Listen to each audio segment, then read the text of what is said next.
மத்திய அமைச்சரவை செயலாளர்கள் அனைவரும் திட்டங்களுக்கு ஒதுக்கப்படும் செலவு கணக்கை சரியான விளக்கங்களோடு தர வேண்டும் என்று பிரதமர் மோடி தெரிவித்துள்ளார்.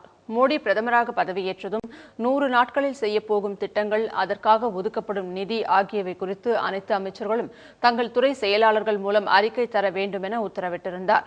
அதன்படி பல்வேறு துறைகளின் சார்பில் அறிக்கை அளிக்கப்பட்டது. அந்த அறிக்கையில் பெரும்பாலானவை துறைகளின் திட்டங்கள் மற்றும் அதற்கான செலவு ஆகியவை குறித்தே அளிக்கப்பட்டிருந்தன.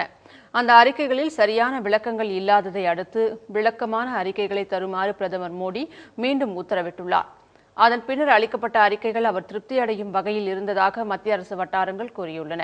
மக்கள் திட்டங்களுக்காகவும் மக்களின் நலனுக்காகவும் அரசு செலவிடும் ஒவ்வொரு பைசா குறித்த புள்ளி விவர கணக்கு அறிக்கையை மட்டுமே பிரதமர் எதிர்பார்ப்பதாகவும், அதன் காரணமாக அரசு அலுவலர்கள் பலரும் கலக்கமடைந்துள்ளதாகவும் கூறப்படுகிறது.